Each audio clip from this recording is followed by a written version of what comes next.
Okay, good evening, everyone. Today's program is How I Do It video. I would like Dr. Puneet, the Director of Academics, to take over. I welcome you all to the ASI time. Today is the third Wednesday, that is on 19th February 2025. And today we are going to have a How I Do It session in which the surgeries on the lymph nodes will be presented. And we have a moderator today, Dr. Pratap Singh Varute. Along with us, we have eminent surgeons like who will be presenting on the lymph node biopsy by Dr. Jitin, the Sentinel lymph node biopsy by Dr. Vedant Kavra, and lymphovenous anastomosis by Dr. Ashok. So this program is not only going to be a beneficial to the postgraduate, but also going to be a educational video for the young practicing surgeons. So I invite Dr. Praveen Shrivanshi, the President ASI, to give his welcome address for today's program. Good evening, everyone. I welcome all the office bearer of ASI, all the faculties and all viewers on Facebook, YouTube channel. So today is another exciting day as far as ASI time is concerned, because we all surgeons are very much interested, or we are excited to see any live surgery. And that's what today we are going to have. Of the topic is of lymph node, which is a basic surgery which every GR1, GR2 starts their surgical care with this surgery. And that to the another spectrum, that like lymphovascular anastomosis, where the very niche area, very expert surgeons needs to do all these cases. So very wide spectrum from common topic to the advanced topic. And I really thank all the faculties, especially, because most of these operations are done with open technique. It's very easy to demonstrate laparoscopic videos because there's a default recording is there. But for open surgical techniques, they have to do a lot of homework, a lot of hard work to, recording, editing, all that. So thank you very much, all the faculties, especially Dr. Jatin Paul, Dr.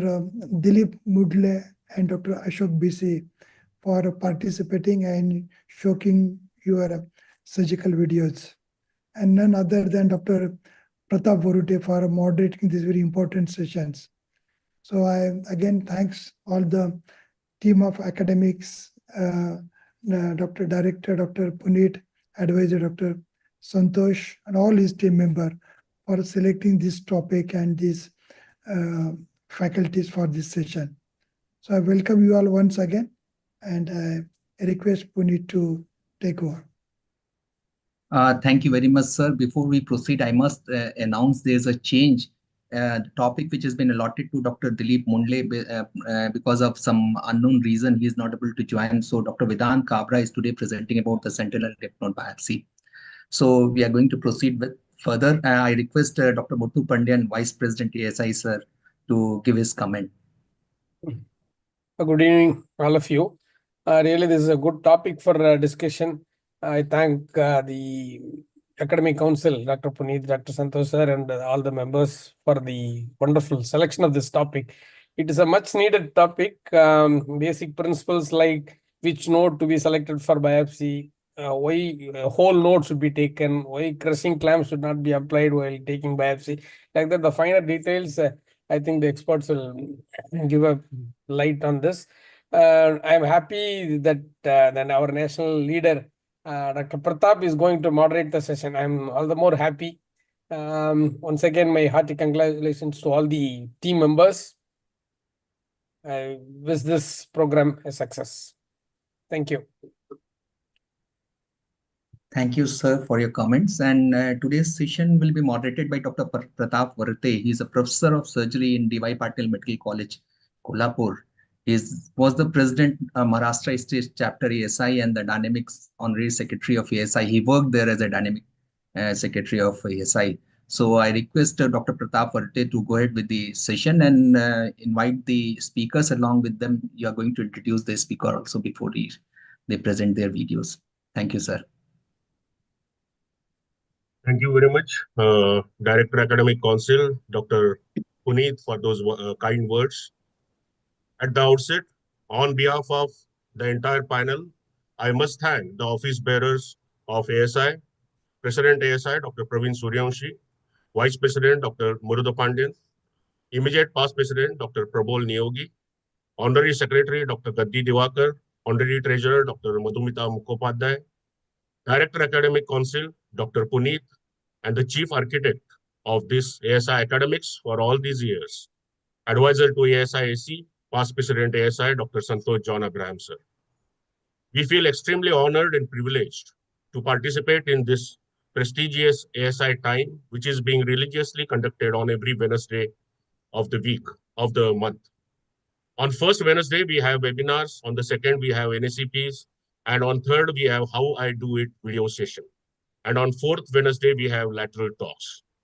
Today is the third Wednesday of the month, where we will deal with How I Do It master video session. And today's theme of surgery is on lymph node surgeries and lymphatic surgeries. We have stalwarts from entire country as panelists for today's program, who are authority in their assigned topic of presentation. Today, we will demonstrate the common surgical procedure like lymph node biopsy, the ideal way to perform, to sentinel lymph node biopsy, to super macro surgical technique like lymphovenous anastomosis. With this brief introduction, let's begin with our first video demonstration on lymph node biopsy. Lymph node excisional biopsy, as all of you know, is a diagnostic procedure, and that is required in specific cases to ascertain accurate diagnosis and its course over the incisional biopsy, as the architecture and the histology of the entire lymph node remains intact. A thorough knowledge of surgical steps in a well-performed lymph node biopsy is of paramount importance to all the surgical trainees as well as to the consultants. And to demonstrate this technique, we have today Dr. Jatin Eldo Paul, who is Assistant Professor in Surgery in Government Medical College, Kozhikode, who also has an international training fellowship in general surgery under Royal College of Surgeons of Edinburgh. I request Dr. Jatin sir to go ahead with his presentation. Thank you, sir. You can share your screen, sir. Thank you, sir. Thank you very much. Myself, Dr. Jatin Eldo, Assistant Professor in General Surgery from Government Medical College, Kozhikode. Warm greetings from GMC Kozhikode. Thank you for the warm welcome. So today I will be presenting two videos on cervical lymph node excision biopsies that has been conducted. We all know, as one of the speakers told before, it is one of the commonest surgery that has been conducted in the general surgery department, and it is usually done by the residents or the senior residents. Even though it is done by the early surgeons, and at most understanding of the anatomy is a must in attempting this procedure. Even though the procedure may seem simple, it might have its own complications and implications by the procedure.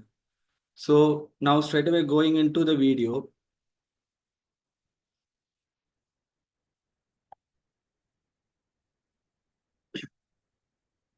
So first I will be presenting a supraclavicular lymph node excision biopsy, then followed by a posterior cervical lymph node biopsy. Now supraclavicular lymph node is a very important lymph node in terms of various diseases, in terms of its diagnosis. And the procedure as such is considered one of the difficult procedure among the cervical lymph node biopsy because of its anatomical location. So one who is performing the procedure should have a clear understanding about the anatomy of the location of the node. So as we know, the supraclavicular triangle, it's also known as the subclavian triangle, which is bounded by the posterior border of the sternocleidomastoid, the inferior border of the omohyoid, and the clavicle. That lies the location of the supraclavicular node. And most often the supraclavicular node is a deep node. Even though there are other cervical lymph nodes which can be superficial or deep, most of the supraclavicular nodes are deep nodes. So In general, if possible, a supraclavicular lymph node biopsy should be done under a general anesthesia, which I will say why the reason. But then most often we do it under local anesthesia in most of our colleges. So first is the administering of the local anesthesia. A sufficient amount of local anesthesia has been infiltrated in the area where we are planning to make the incision.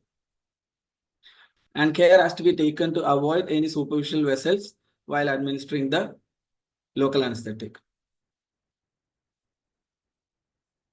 So you can see the skin is being infiltrated sufficiently enough to make the incision. And usually we use a 2% silocaine. Now we are making the incision just above the clavicle along the Langer's line. The most important thing that needs to be considered during making the incision is that it needs to be of adequate length. This surgery, as previously told, is a diagnostic procedure. Our aim is to get the node for a diagnosis, and because of which the node has to be excised in toto without damage. For that, we shouldn't be struggling and the incision should be of adequate length. Now each layers are being opened. The skin, subcutaneous tissue, platysma is being opened now. We know that most of the supraclavicular nodes are deeper nodes deep to the fascia. So we go into that plane by keep on incising. We haven't started the dissection now. Now we can see the muscle there. The muscle fibers have been split now. It is not cut, it is split along its fibers and it is retracted. So this is based on where the node is located by our clinical palpation. You can see the fibers have been split onto both sides and that will be retracted using the retractors, which brings the lymph node onto the view. Till now, we have not started the dissection properly. So that is another important point. You don't start dissecting as soon as put your skin incision. You get into the right plane before you start the dissection. Most often what happens is that the residents, they once after the skin incision that they start dissecting all around and they will not be in the right plane. So now you can clearly see the lymph node in the view. The lymph node is identified. Now we'll start the dissection. Again, another important point that needs to be noted is that handling of the lymph node. As previously told, the lymph node shouldn't be held by crushing clamps or anything. It should be held gently with a forceps, and then the dissection has to be done all around it. If possible, do a fine dissection, making sure that the structures close to the lymph nodes are clearly dissected out and delineated without causing an injury. So the dissection is carried out just outside the capsule of the lymph node, slowly dividing the rest of the fascia from the lymph node. You can see the lymph node is being gently held by the forceps and retracted. All around the lymph node is being dissected. Now the lymph node is getting lifted from its bed. And even the posterior dissection is carried out by using fine dissection. So the lymph node is being slowly getting delivered out and the bed is being seen now. So now you can see the bed where you can see the subclavian vessels, the vein and the artery. So utmost care has to be taken. If our dissection goes deep into the plane, it might injure these structures. And also onto the medial surface of the supraclavicular triangle or the subclavian triangle, even the apical pleura can come into place. So all those things has to be kept in mind while you are doing the supraclavicular node dissection. So the node is being taken out completely. The bed is being inspected. Hemostasis is attained. And slowly the closure is being started. The muscles are being closed with reserovicryl.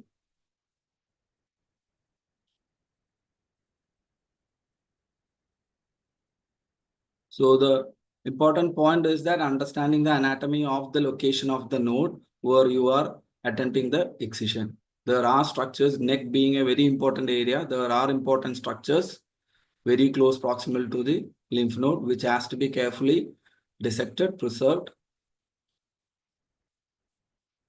so that the muscle is being closed now, and the fascia is, the deep fascia along with the platysma is being closed.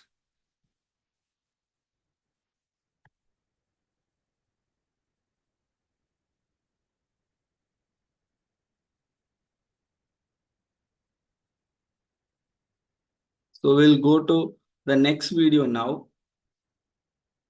So that finishes the supraclavicular node dissection. You can see the entire node in toto without any damage, sent for the histopathological examination.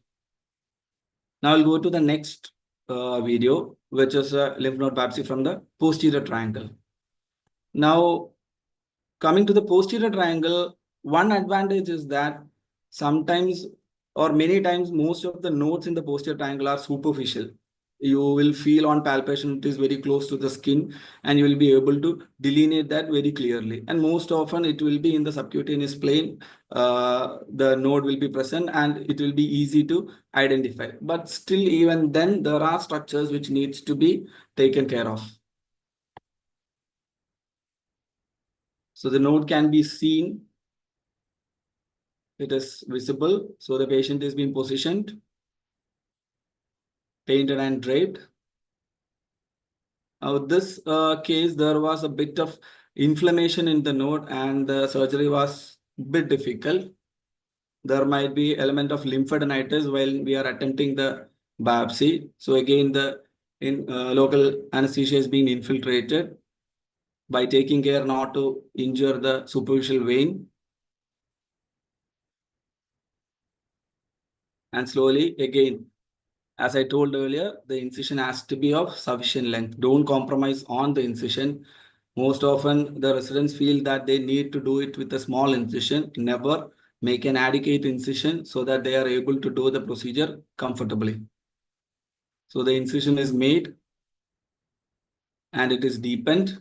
Slowly, the subcutaneous and the platysma is being slowly opened. And here you can see a bit of inflammatory changes. So when there is a bit of inflammatory changes and when the planes are not that well delineated, you might add a bit of blunt and sharp dissection, a mixture of both blunt and sharp dissection. Slowly the node is coming into view. Pre-op localization of node is very important. Where to make the incision, how to proceed. So always do a thorough clinical examination and palpate and identify the node and then plan for the incision. So now you can slowly see the node coming into the view with a bit of inflammatory changes around it. Now the node is held again. You can see the node is not held with a artery crushing clamps or Alice forceps or anything. It is held with a non-tooth forceps, and slowly dissection is carried out just outside of the capsule. Now in posterior triangle, one important structure that needs to be kept in mind while having a lymph node excision is spinal accessory nerve. So care has to be taken not to injure the spinal accessory nerve, and also the incision that you make shouldn't go too posterior to the Erb's point where the chance of injury to the spinal accessory nerve is very high. So now the node is being delivered out slowly. It has been dissected all around. And now it has to be delivered from its posterior attachments. You can see a bit of bleeding because of the inflammatory changes. Careful blunt dissection is carried out. The plane is being kept just outside the capsule. And slowly its attachments are being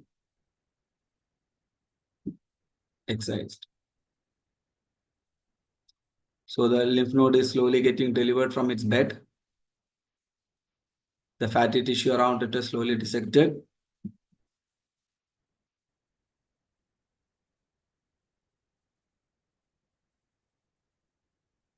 Care has to be taken not to injure any of these important structures. There are, apart from the spinal accessory nerve, there are so many other nerves in that area. When you go to the superior aspect of the posterior triangle, you will have the lesser occipital nerve, the greater auricular nerve, and towards the inferior aspect, you can have the transverse cervical nerve, dorsal scapular nerve, supraclavicular nerve. All these things can come into our field. So care has to be taken not to injure any of this.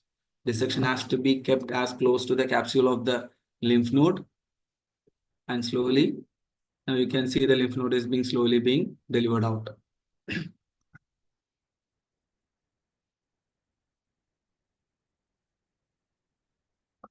So the node has been completely excised in toto without damaging its anatomy.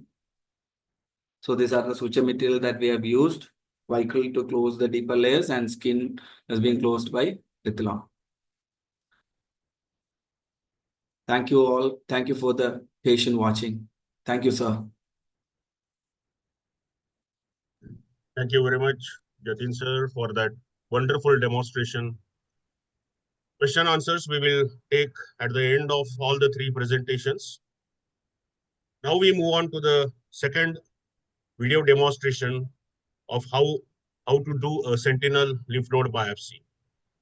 The sentinel lymph node biopsy is a safe, accurate surgical procedure for initial staging of breast cancer and many other cancers like penile cancers, malignant melanoma, carcinoma of the vulva, etc. And it has become a standard of care in the assessment of metastatic spread to the lymph node basin with a sensitivity of almost 90 to 95%.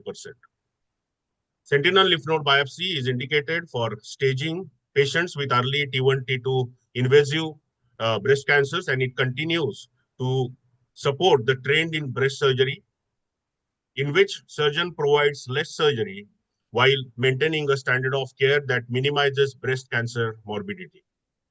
So to throw more light on this particular issue, how to do a sentinel lymph node biopsy, we have an eminent faculty midst us today, Dr.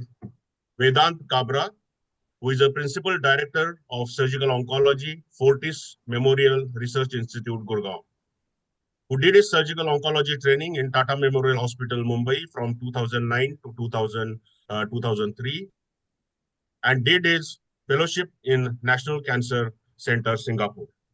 I request Dr. Vedant Kabra sir to kindly go ahead with his presentation. Thank you, Dr. Varute, and thanks, Dr. Puneet, for inviting me. Although it was a bit of a last moment thing, so I'll share my screen now.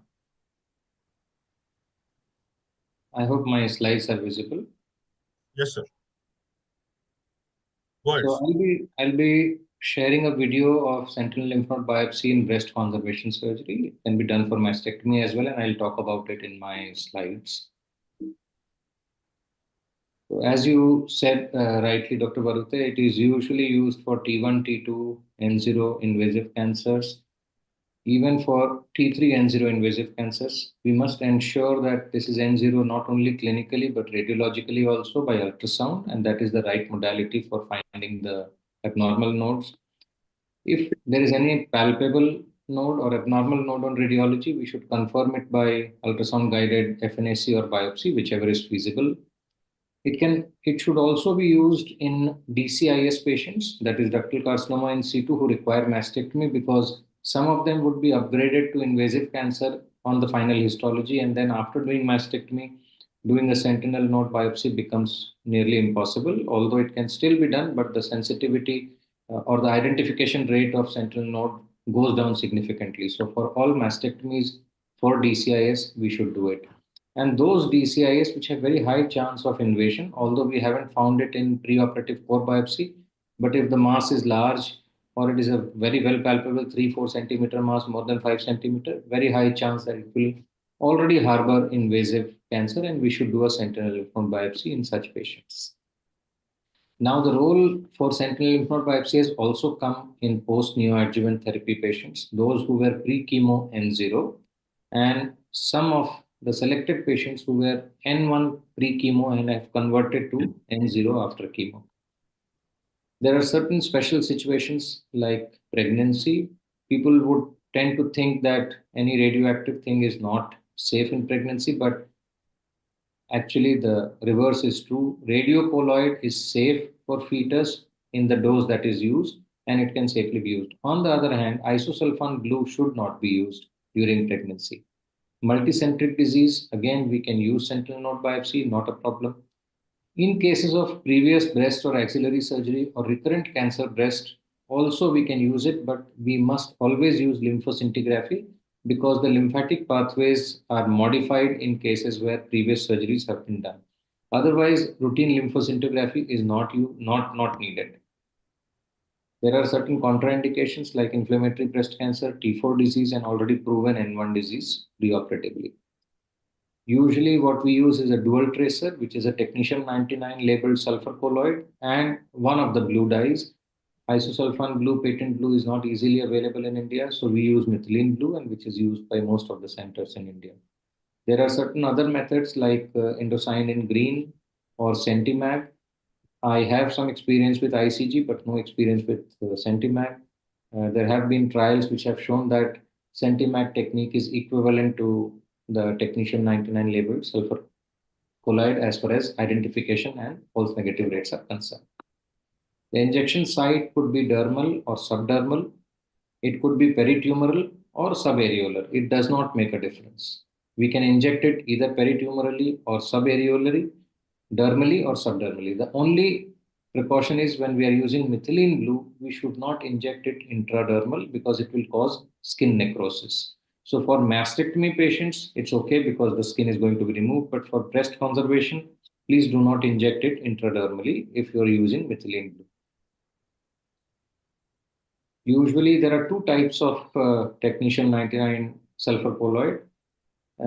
One which is having a small filtered sulfur colloid. So the particles are very small and they travel faster. So this needs to be injected 30 to 45 minutes before the incision time.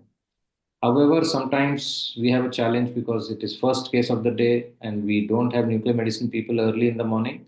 So we ask them to use unfiltered sulfur colloid, which can be injected 12 hours, 14 hours, 16 hours before the incision time. So can be injected previous evening as well.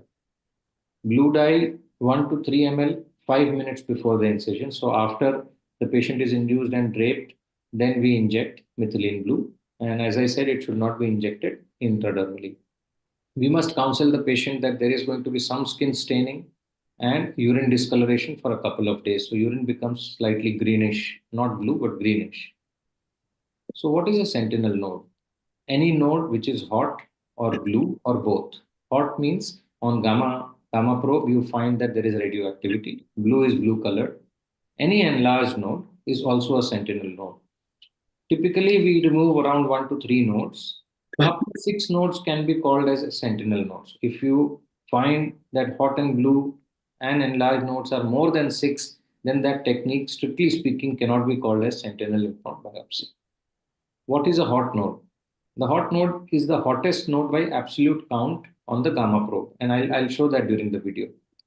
Any additional node with a count which is more than 10% of the hottest node. So if hottest node had a count of 1000, then any other node having count of more than 100 would also be considered as a sentinel lymph node.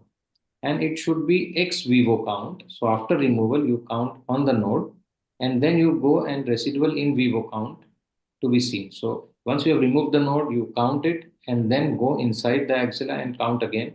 If it is less than 10%, then you are okay that there is no other hot node remaining inside.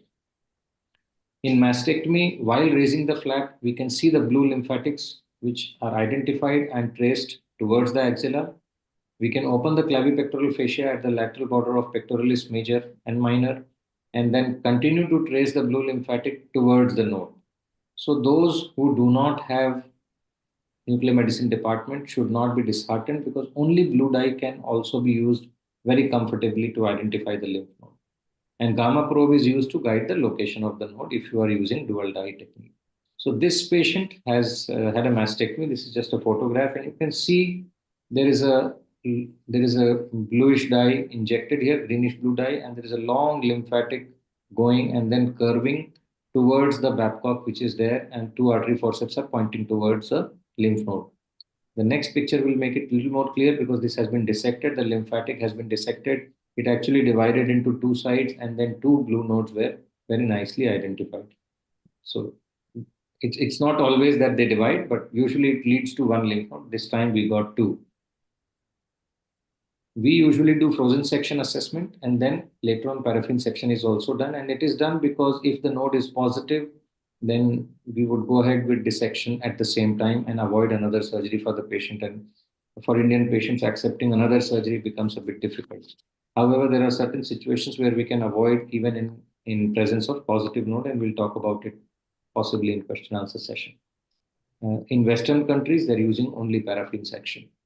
Now, this patient is a 50-year-old lady who had a carcinoma in the right breast lower inner quadrant. Lumpectomy was done outside, which showed infiltrating ductal carcinoma, and she had a clinico-radiologically negative axilla, which was not staged. So when she came to us, the only thing we did was a sentinel lymph node biopsy. So remember, this is a post-lumpectomy patient. Although this lumpectomy was lower inner quadrant, so did not interfere much with our lymphatic pathways, but it could still do. So 1 millicurie of technetium 99 sulfur colloid was injected intradermally in subareolar location in the preoperative room. Then the video will start with methylene blue dye injection.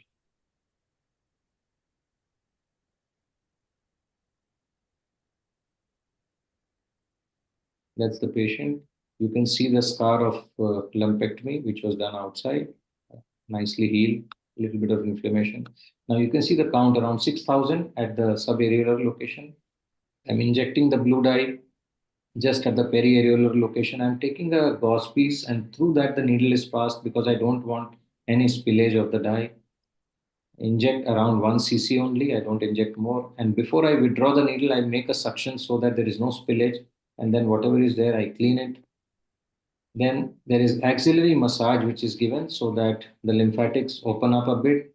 After that, the breast is massaged gently. You can see these markings. That's the lateral border of the pectoralis major on the upper side. Lower side is the lat dorsi, and then the small incision. And with the probe, we could find that there was a count of around 1400. Just a small incision, 2.5 centimeter. I prefer to incise skin with knife and then take the diathermy. This lady had a decent amount of fat, so we had to dig a little bit deeper. Slowly you go and incise the clavipectoral fascia to reach the area of the nodes. You can find some fibrous strands here, and then you break them so that the area where you will be working is better. You see the count is around 2,300. So this gamma probe keeps on helping you. In this case, we didn't find the node was blue, but not very blue. So the gamma probe actually helped us. And just over the node, and as Dr. Paul also showed, we should not touch the node. You can see the node is coming into view now, very gently dissecting the tissues around. Not to hold the node. So it is confirmed that this is indeed the hot node. What I do then is at times in the deep cavity it becomes very difficult to dissect it without holding it. And then I sometimes use Babcock without a lock. So very gently just holding it with a Babcock and not locking it, so that you know how much pressure you are putting and you are not damaging the node. And that is what I will use in this patient also. Right now I'm working just around the node. Maybe a little bit of fat can be taken with the node. Earlier times, people used to say that take all the fat around the node, a decent amount of fat, but that's not true. Now you can see I'm holding it with Babcock, but it is not locked. So you can see the lock is open, and very gentle pressure all around. We dissect. We keep a little bit of fat sometimes because if we need to hold with the forceps, we can hold that fat and not the node. With the right angle all around and with diathermy, we cut the tissue so that the hemostasis is also good. So all the principles of lymph node biopsy have to be followed here when you are removing the sentinel.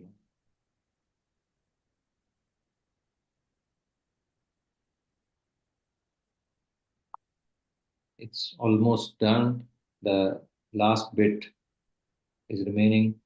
So you see, I'm holding it with the forceps, but I'm holding the fat. So that's the blue hue which is seen. It's not very dark blue, which usually it is. And now you can see the count is in ex vivo count is 2,400. And here you can see the blue lymphatics also going there. And after that, I could see another node. When I put the probe, you see the count is 500, 600, which is more than 10% of the ex vivo count, which was 2400. So we remove this node as well. Again, similarly, holding it gently with the back probe, gently dissecting also and cutting also with the cautery. So diathermy can also help in dissecting away the tissues. You don't need to take your artery forceps every time. Very gently, you can use the tip. So it is out now. Again, the count outside is also similar, 610. After that, we see the count, which is now maximum count was 108. So we are sure that there is no more hot node remaining. And once you are done, you palpate the area with finger to see there are no enlarged nodes. So there might be some enlarged nodes which are neither blue nor hot, but they should also be taken out. Because a node which is completely metastatic, replaced by metastasis, may not take the dye, and it may just not be hot and will not take blue dye. So those nodes also need to be removed. Thank you very much. Thank you very much, Dr. Vedant Kabra, sir, for that excellent demonstration of sentinel lymph node biopsy.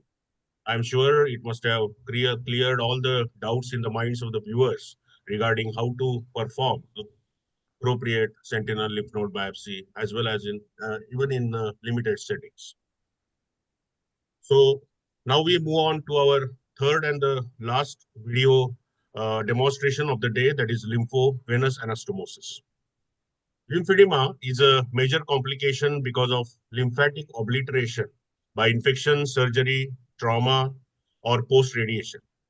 It can be classified as a mild variety when there is less than 20% excess of limb volume, moderate is 20 to 40%, and excess of limb volume, and severe is more than 40% excess of limb volume.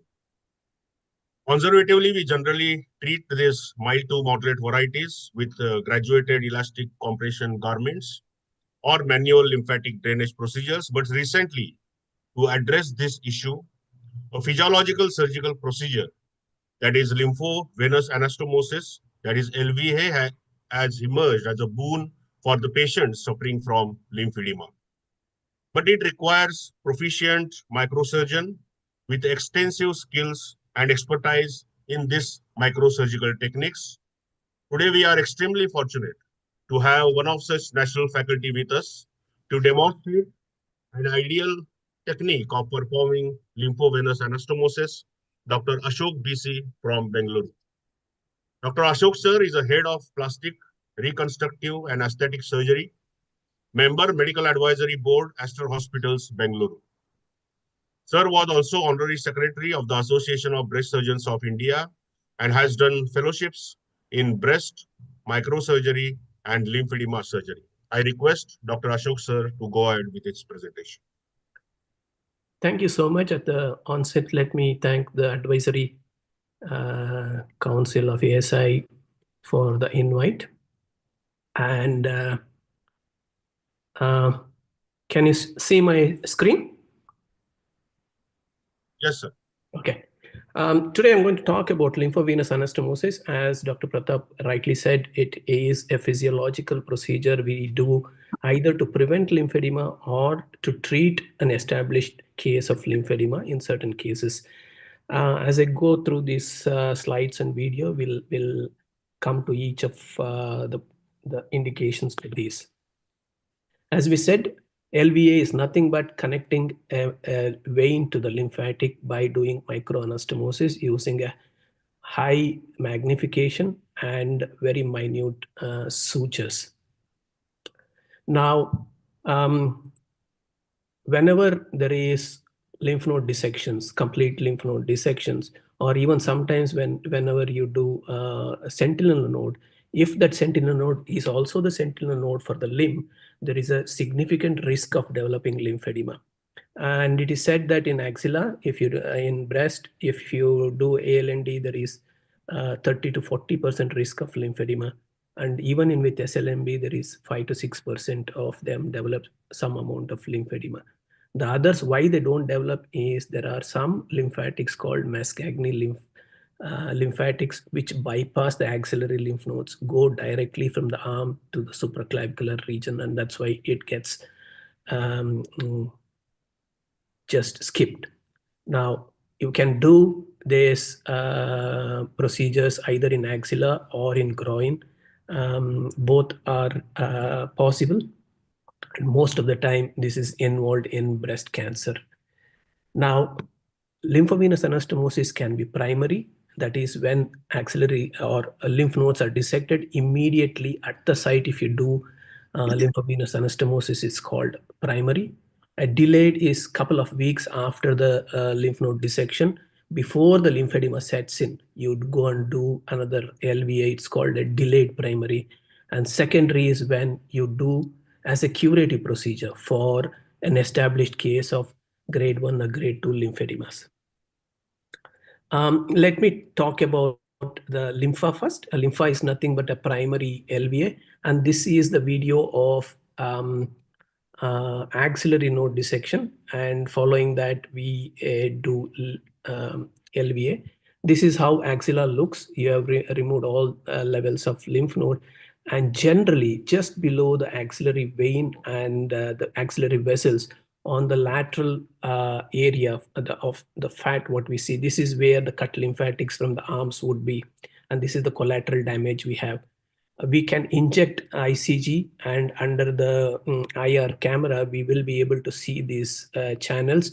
And if we just milk this dye into the axilla, we will be able to pick up the cut lymphatics like that. And these lymphatics can be under microscope identified again. And if you see this, these when we dilate just before doing the anastomosis, the dye can be seen coming out of it. So this is definitely a lymphatics. We try and find similar size vein in the axilla, and under clamps, we prepare the edges of these lymphatic and the vein, and using either 11O or 12O nylon, we do end-to-end anastomosis. This is a case where we have been doing an end-to-end anastomosis between the lymphatics and the vein. Now, as far as the choice of vein, we need to take as distally as possible so that there is no pressure gradient, too much pressure gradient or a backflow from the vein. And also similar size vein is required whenever we want to do an end-to-end anastomosis. And once this is done, we can check the patency of this by seeing the dye passing across the anastomosis into the vein. So this is how an end-to-end LVA is done in the axilla. Now, sometimes we find a smaller lymphatics, but the vein is huge. We don't find a similar size vein. Then we can consider doing an end-to-side anastomosis. The side of the vein is connected to the end of the lymphatics. Again, the technique is same. It's just a little more difficult than doing an end-to-end. We should make sure that there is not too much backflow from the vein. Otherwise, the blood will flow into the lymphatic rather than lymphatics flowing, because these are primary. There is still no enough lymphatic pressure. In secondary lymphedemas, then the lymphatic pressure is more. So even if you connect it to a high pressure vein, the pressure gradient will be in favor of flow of the lymphatics. So that's how generally it takes about 4 or 5 stitches for each anastomosis to be completed. And all this can be checked again doing an ICG scan or a blue dye scan. So this, we are fortunate to have good oncosurgeons who keep lots of veins in the axilla, helping us to do lymphatics. So we can do multiple connection, as you can see here. Multiple end-to-side anastomosis are done here, here, here, here. So the more number of connections we do, better it is for the axillary drainage. Generally what we have seen is axillary drain output reduces as the number of anastomosis increases. So these are some of the examples of doing end to site. And sometimes we also do something called invagination technique. When we have a large vein and multiple lymphatics or a very small lymphatics, what we do is it's called an abouchement or invagination technique, where we take the suture slightly away from the edge of the vein, take the lymphatic wall only, not through and through, and then when we go back and tie it, the lymphatic gets invaginated into the vein. Sometimes it is also called an octopus method, where multiple lymphatics can be put into one vein. And this is the commonest variety of lymphovenous anastomosis we do in axilla because of multiple lymphatics and lack of veins which are available. And you can see that all three lymphatics are put here into single vein and they drain beautifully. So this is the one pre and post LVA lymphatics. Just give me a minute.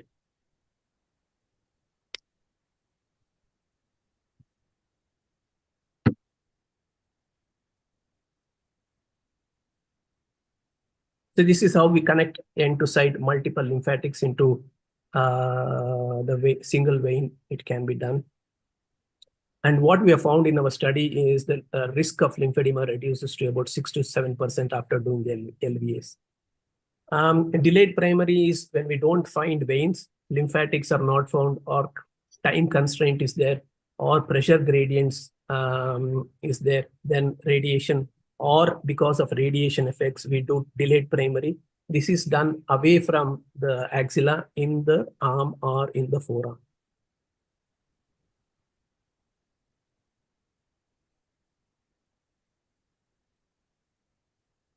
So this is the, sorry, where did I go?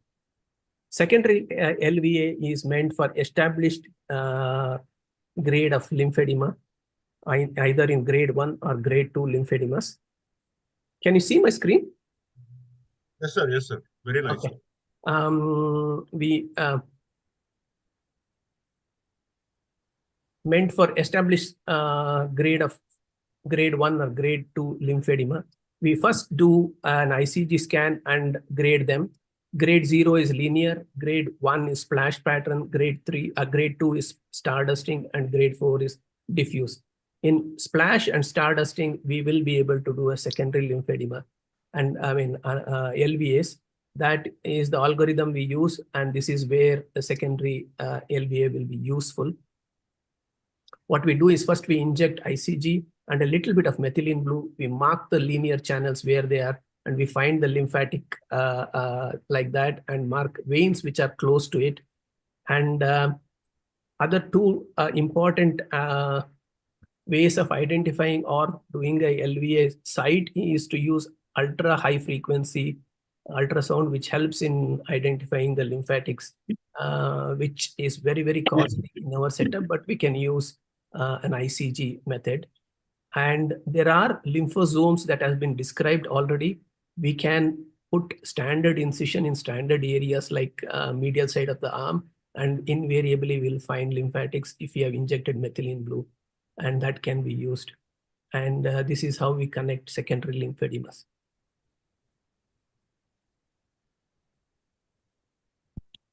Hello, can you hear me? Yes, sir. Yes, sir. Just give me a minute.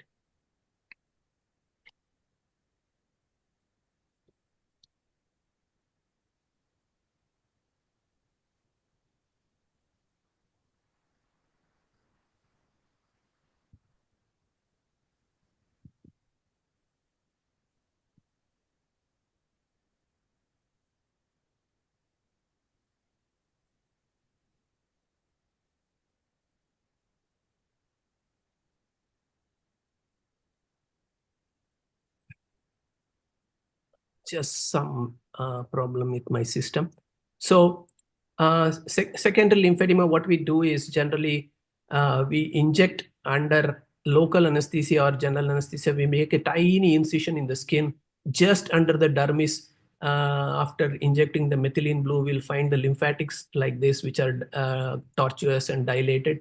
We cut the lymphatics and find small veins which are very close to that area. And again, as I showed before, an end-to-end anastomosis is done. Again, various methodology of anastomosis can be done end-to-end, end-to-side, side-to-side. It all depends on the anatomy locally, what is available in terms of veins and the lymphatics. And as I said, generally in an established lymphedema in grade 1 and grade 2, 4 to 5 areas where we need to connect before we get significant reduction in the volume. And as the time progresses in lymphedema in grade 3 and grade 4, the vessels get sclerosed and they are not working. So that is when the LVA becomes inefficient, and we might have to convert ourselves to doing lymph node transfers. This is how a secondary LVA is done. We can connect multiple lymphatics again, like what we did there, into one single vein if we have them. And this is the proof of anastomosis. You can see ICG going across the lymphatic, across the lymphatic into the vein, and it flows into this thing. That is showing how secondary lymphedema has a gradient which helps to propel lymph into the veins. These are some of the examples where the lymphedema has been significantly reduced after doing an LVA. It's not that they will completely go off the compression, but they will require MLD and compression for some time before it stabilizes. And generally, the results start to see within a week's time, and takes about 6 months or so for the lymphedema to completely go away. There are multiple studies which have been shown, and this is a systemic review which picked up 16 studies in 2021, 349 patients. Almost all of them had subjective improvements, with 14 studies showing objective improvements in the volume, reduction in lymphatic infections in the upper limbs, and significant reduction in the volume as well. So this is how a primary and secondary LVAs are done, and they are specifically done either to prevent lymphedema, where we call it as primary LVAs, or to treat established lymphedema in stage 1 and stage 2. It's a physiological procedure where we reverse the effect of it. We are not doing an excisional procedure like a liposuction or excision. So that concludes my talk. Thank you so much. Thank you very much, sir. Kindly answers. Yeah. Thank you, sir. Thank you. Yeah. So few of the questions have come on the chat box, and as a moderator, I have also few of the questions for the esteemed faculties. I will start first with the Jatin sir regarding the lymph node biopsy. The first question is whether the cervical lymph node biopsy is better done on general anesthesia than on local anesthesia, and few comments about the positioning of the patient on the table. Okay, sir. So if possible, it's always better to do it under general anesthesia. And being an important area with so many important structures, it's always better to have the general anesthesia. And sometimes if there is any on-table complications like vascular injury, or even as I told in supraclavicular lymph node, pleura can also be injured. And if need to manage those complications, we might need the general anesthesia. So it's always better to go for general anesthesia. But in a general practice, we often it is being done under local anesthesia, but with careful understanding of the anatomy. And regarding the position, most often the nodes on one particular side of the neck, the head is being positioned onto the opposite side with a bit of extension, so that the deep fascia is being stretched and the nodes are a bit more easily identifiable. Thank you, Jatin. One more question is, if the IJV is inadvertently gets injured on the table when you are doing anterior neck dissection of the lymph node, what is your plan? What should we do? So it needs one. if As IJV it is gets injured? when it is identified on the table, definitely the plan should be for the repair of the Primary. injury. If it is a repairable injury, primary repair has to be attempted then and there itself. Correct. So, Jatin sir, what factors influence your choice of biopsy techniques? Like nowadays, we are going towards FNAC and core needle biopsies for lymph nodes, but many times now we are subjected for a total lymph node biopsy, complete lymph node biopsy. How you decide on these clinical settings?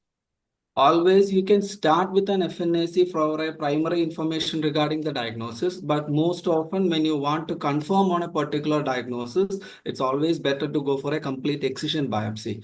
Only if in case the excision biopsy is not possible, like matted nodes, like it's a conglomerate mass, which is not able to be completely removed, you might consider for a core biopsy or an incisional biopsy. And even in that, incision biopsy would be a better choice than a core biopsy, because core biopsy, we are not sure where the needle is going into, what are the structures nearby, how the path of the needle is going into. So it's always better to go for an incisional biopsy in that case. But as much as possible, it's always better to go for an excision biopsy where you get the node in toto with the intact anatomy. That gives the better diagnosis. Many times we get conglomerate nodes, that is a nodal mass. In how to go Yes. about in that case? So in case of a conglomerate mass, even when there is a huge conglomerate mass, there might be nodes that are attached to this conglomerate mass, which is like not completely fused into that mass, but a little bit of attachments. And even though those planes are difficult, you still be able to make a dissection and take out the node. If it's like completely a conglomerate mass and there are no possible nodes, then you will consider for an incision biopsy from the mass with a sufficient volume of tissue. In your presentation, we saw that when you are dissecting the supraclavicular region, you were using the sharp dissection. Yes, and in sir. the posterior triangle, the blunt dissection was Yes, being sir. made. Any specific reason for that? And also the posterior cervical node, it was a bit inflamed. The planes were not clear. The planes were not that as clear as in case of supraclavicular node. In the supraclavicular node, it was a virgin plane. The planes were easily coming into our view. So we were able to do the fine dissection. But the posterior cervical node, it was a bit inflamed. So there were inflammatory changes. So we are not able to go exactly with purely with the fine dissection. Thank you. Thank you very much, Jatin. Thank you, sir. Now I go to Dr. Vedant, sir, regarding sentinel lymph node biopsy. Few of the questions have come on the chat box. So there is one question that if the SLNB without frozen, is it advisable? It can be done. In fact, all the Western countries are practicing without frozen. The only issue is if the nodes are positive, although now current practice has changed. Up to 1 to 2 grossly positive nodes, we can still avoid doing a complete axillary dissection in select group of patients. There are multiple trials, randomized trials, which have shown that up to 2 grossly positive nodes, we can leave the axilla, which can be taken care of either by radiation or by systemic therapy or a combination of both, as the case may be. However, our preference is to do it at the same time. Western countries don't do it. And if suppose they remove 3 nodes and all 3 are positive, then that patient has to be subjected to axillary dissection and it requires another surgery. It becomes very difficult in India, especially in private practice, to convince patients to come for another surgery. So our preference is to do frozen. But if you don't have frozen, by all means, please go ahead with sentinel node biopsy, not a problem. So, sir, in your opinion, is the best technique of SLNB is the combination technique of blue dye plus radionucleotide? Yes, it's a combination which is best because it gives you best identification rates of upwards of 98%, and the false negative rates are only 2 to 3%. If we If use, the nuclear medicine facility is not available in many cities, it yeah, is not. Then then how we we can should go? then we can use blue dye, and the identification rate, at least in our practice, I have found that blue dye has almost always given us a node. So in the case that I presented, it was not very blue, but otherwise it is intensely blue, and we almost always find it. So if you don't have, please go ahead with a blue dye also. And if you're not able to find the node, there are 2 more options. One, you complete the axilla level 1 and 2, or don't do level 3 in this case because it is not needed. There is another option, which is a technique propagated by Tata Memorial Hospital, which is low axillary sampling. So low axillary sampling means almost half of level 1 is removed. You send it for frozen. If it is negative, you can avoid it. So there is another technique even when the blue dye method fails. Thank you. A few of the trials are very necessary to be discussed regarding the SLNB. One is a ECOSOC Z11 trial. Yes. That any lights you can throw on this? Yeah, so this was a North American trial where what they did was up to 2 lymph nodes positive on axillary on sentinel node biopsy. Patients were half the randomized, not subjected to ALND, and other half randomized to ALND, and they did not find any difference in the overall survival or disease-free survival. Although there was a slightly higher local recurrence rate in axilla, but it was not statistically significant. Obviously, I the think in this trial they took the only patients who have only undergone conservation. BCS. Only breast conservation patients were taken. And whole breast radiation was given. Whole breast radiation was given. The problem was the quality control on radiation, because there were tangential fields which were radiating the lower axilla. So that was a critique of this trial. Also, they did not complete the planned recruitment, so it was less than that.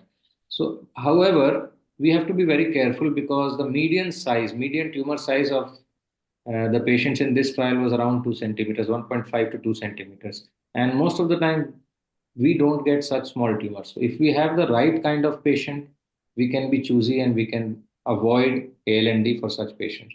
There was another trial which is by the name Amaros. Here, they included mastectomy patients. So around less than 20% patients were of mastectomy. But in this trial, what they did was they did radiate axilla deliberately. So it was included in the randomization. Radiation of axilla versus completion of ALND. They found that the lymphedema rates were better in radiation arm, but the quality of life scales were no different between the two arms. Again, axillary recurrence was slightly higher in the radiation arm, but was not significant. So these questions are often asked in the NEET super specialty exams also. So can you throw some light on the sound trials? Yeah. So now we have in fact 2 trials. Sound is one which was presented in 23, and there was another trial, INSEMA trial, presented in 2024, which studied the patients who were very early disease, less than 2 centimeters, and clinically node negative on ultrasound as well as clinical examination, and they omitted even sentinel node biopsy altogether. And they did not find any difference in the overall survival, with a decent follow-up of around 7 to 8 years in one trial and 9 years in another trial. However, what they recommend is it can be practiced in postmenopausal ladies who are having less than 2 centimeter size tumor, and the tumors are ER/PR positive, HER2 negative. So very good, favorable biology. At the same time, for this favorable biology, 5, 6, 7 years follow-up is not enough, because we know that the recurrences happen even after 10, 15 years. So we need longer follow-up, and we have to be very careful in selecting such patients. One last question, sir, for you. One case scenario is there. At presentation, the patient had a LABC with significant multiple axillary nodes with cytological proof of metastasis. Patient had a complete response with neoadjuvant chemotherapy. Is there a role of SLNB after that? So for a lady who had multiple lymph nodes, I am presuming it is N2 or N3 disease. Currently, we don't have that data.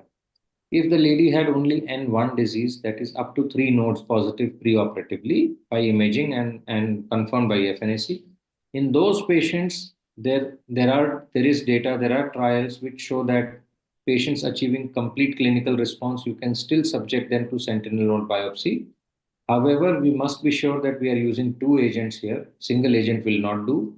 We must remove at least 3 sentinel lymph nodes to be sure that our false negative rates are low.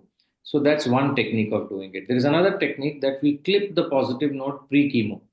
And then after chemo, we remove the clip node, what is called as targeted axillary dissection. So we target the clip node, remove it, we do the sentinel lymph node biopsy, and we remove the enlarged node. If those are negative, we can avoid axillary dissection in such patients. Can I add a few more things to the questions that you asked to Dr. Paul about FNAC or biopsy? So what I would recommend is, if we are looking for a metastatic node, FNAC is good enough for example, breast or oral cavity to neck, or sometimes even true cut biopsy. But if we are suspecting lymphoproliferative disorders, a full node biopsy is a must. In a matted node, you can do a big wedge where you take out the capsule and the parenchyma of the node. So that should suffice even if you are not able to remove the total lymph node. Thank you, sir. Thank you. Thank you, sir. So last few questions for Dr. Ashok sir. Hello. Yeah, I can hear you. Yeah, you are here. Yeah.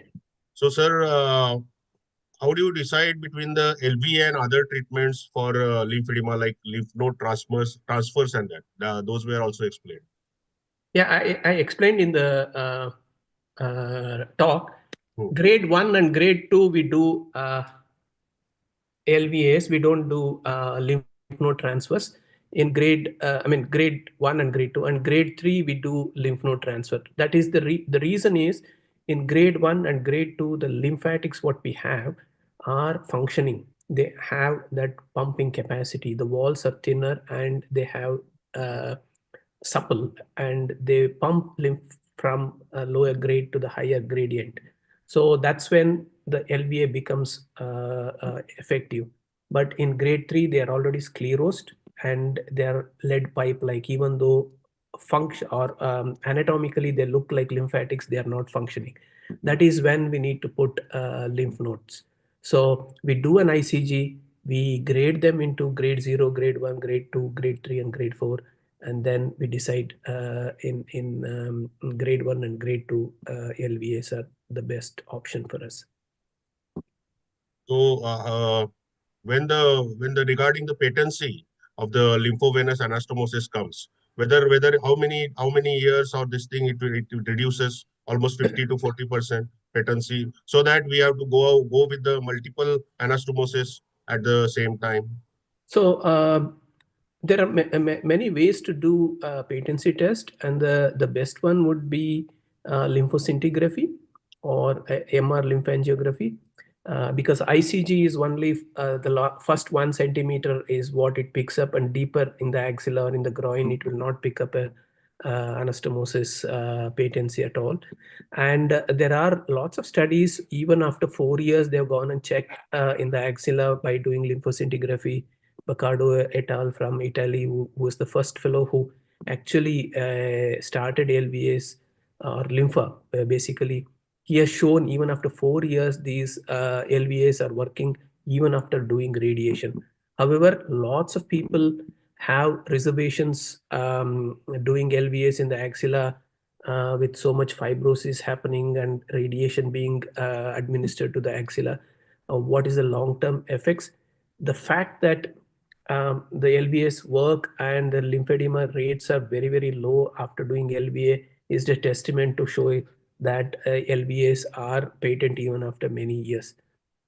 If we have very great doubt, we can go and do a peripheral LVA, as I said, primary delayed LVAs, which are much more, they're out of the field of radiation, and it gives a little more kind of peace of mind to the surgeons.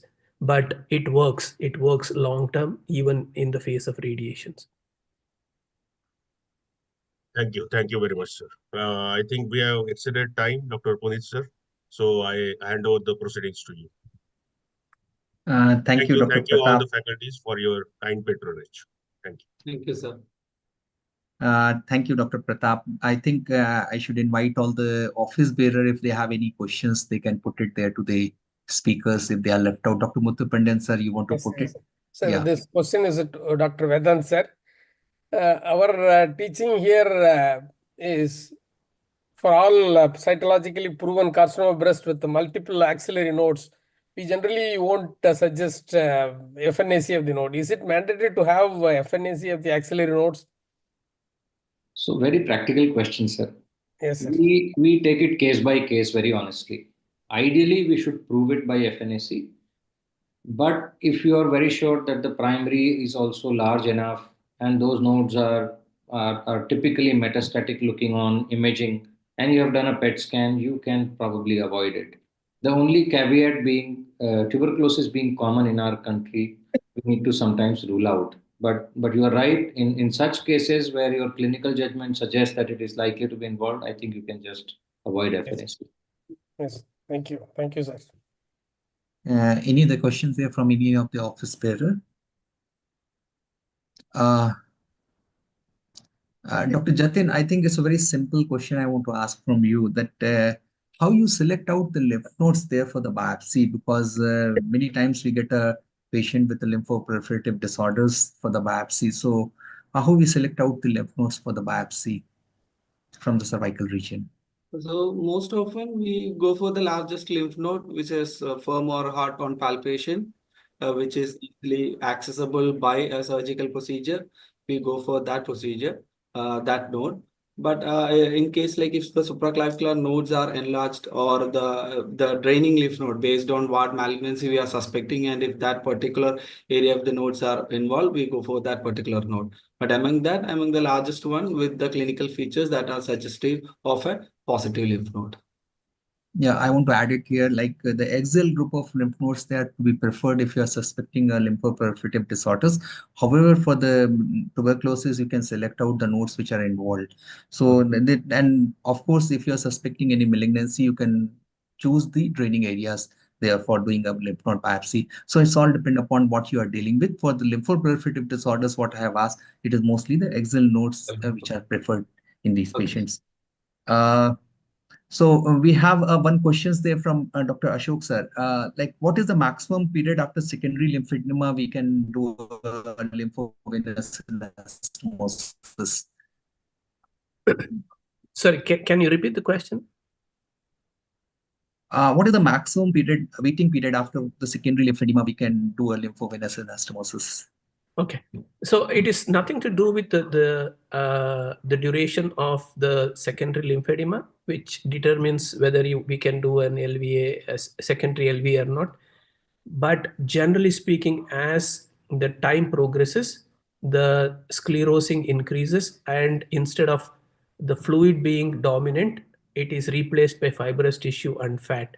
So the primary determinant that tells us what needs to be done is our ICG scan, which grades our lymphedema. Sometimes we also do an MRI scan to quantify the amount of fluid that is present. If it is primarily fluid dominant and maybe in stage 3 also, we would go ahead and do LVA. Sometimes we see significant amount of fibrosis and fat accumulation within 3 to 4 months after edema sets in. So time is not a criteria. The ICG and MRI tells us, gives us a better picture what to do. Thank you, sir. And I thanks Dr. Pratap Palte for a wonderful moderation. And I thanks all these speakers, Dr. Jitan, Dr. Vedant Kavra, and Dr. Ashok for a wonderful presentation, the video presentation, as well as answering all the questions which are there in the chat box. So now I request Dr. Prabul Niyogi, he is the immediate past president, to give his comment. Honorable President ASI, Dr. Praveen Suryavanshi, respectable office bearers of ASI, and my dear Pratap Varute, who has done an excellent job today in steering this course, this event today beautifully. I congratulate him for his very nice moderation. I would like to thank all the speakers, Dr. Ashok, Dr. Jitin, Dr. Vedant, for their efforts and for their excellent videos that they have put on. There is a lot of learning and unlearning that we need to do. And it was a masterpiece of videos by each one of them. I'm sure our residents would be, for the reference, it would be very helpful for these videos. And the questions, as Pratap said, are often asked in the postgraduate examinations, entrance examinations, and the NEET super specialty examination. It will go a long way to help them as well. Thank you so much, and God bless you. Now I request Dr. Santosh John Abraham, the Advisor Academic Council, to give comments and opinion. In particular, everything has been covered beautifully well. Thank you. I don't want to stay in between. Thank you.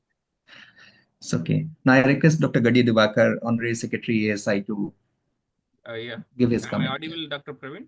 Puneet? Yeah, you are audible. Sorry, there is a question by Dr. Praveen Suryavanshi, sir. He was raising his hands. I'm sorry, you I didn't missed see it. that. I understand that. Sir, President. Actually, I have to Dr. Ashok that Please. most of the time, suppose we are suspecting that their lymphedema is developing after surgery. So what conservative management you suggest if this lymphovascular surgery is not available? Okay.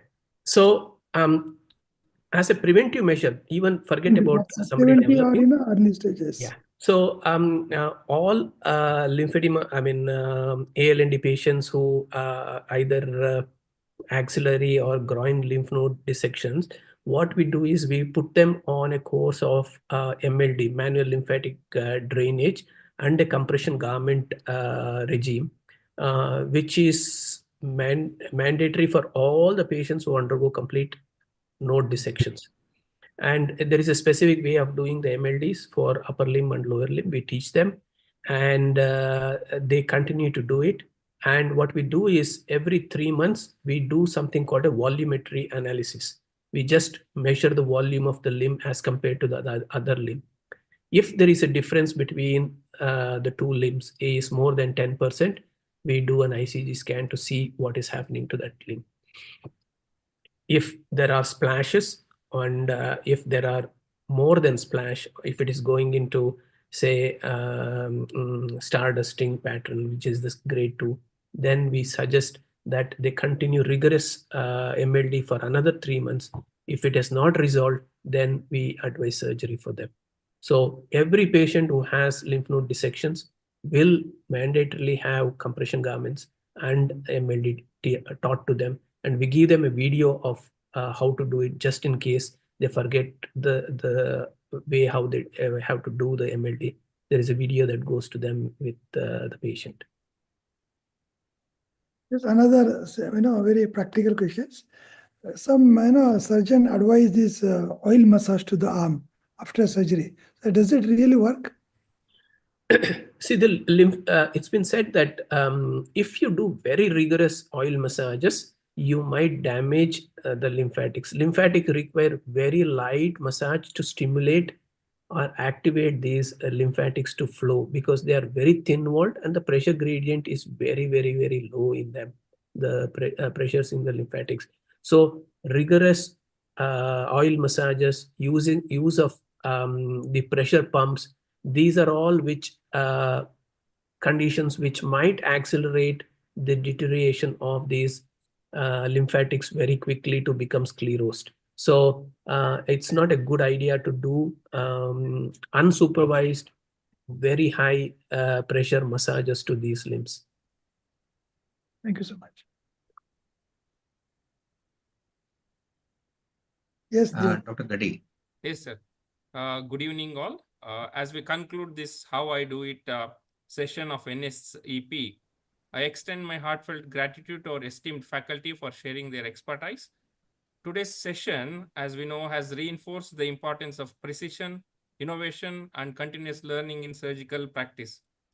The techniques and insights shared here will undoubtedly contribute to refining our skills and those of the postgraduate students. Let us take this knowledge forward, and thank you all once again, and I look forward to many more such sessions. Thank you all. Now I request Dr. Praveen Suryavanshi, the President ASI, to give his final comment. Again, thank you so much. Really an important session, I think, right from the JR1 to the senior consultants' interest. All topics were there and very nicely covered, very wonderful videos by everyone. A lot of hard work. I really thank all the faculties and the wonderful moderation by Dr. Pratap. So thank you so much. Looking forward for such another excellent section in forthcoming ASA time. Thank you so much. Thank you, sir. Now I request Dr. Madhumita to propose a vote of thanks. She is the honorary treasurer of ASI. Thank you, Dr. Puneet. At the outset, my sincere thanks to our president, Dr. Praveen Suryavanshi, our immediate past president, Dr. Prabal Nyogi, our vice president, Dr. Maruthu Pandian, and our secretary, Dr. Gaddi Divakar, for making it possible for us and all the viewers to see these wonderful demonstrations and presentations. My thanks to our academic advisor, Dr. Santosh, our academic director, Dr. Puneet, and all the members of our academic council for thinking and deciding on this very important topic, which is very important for our viewers. I thank our very own, very dynamic moderator, Dr. Pratap Singh Barute. Thank you, sir, for this wonderful moderation. And last but not the least, my thanks to all our presenters, the stars of the show, Dr. Jitin, Dr. Hemant, and Dr. Ashok. Thank you so much for this. These are wonderful videos. I'm sure it will be very much beneficial to all our viewers. I thank all our viewers and long live ASI. Thank you. Thank you, sir. Thank you, madam. And we end up here now. Thank you. Thank you very much, everyone, and good night. Thank you.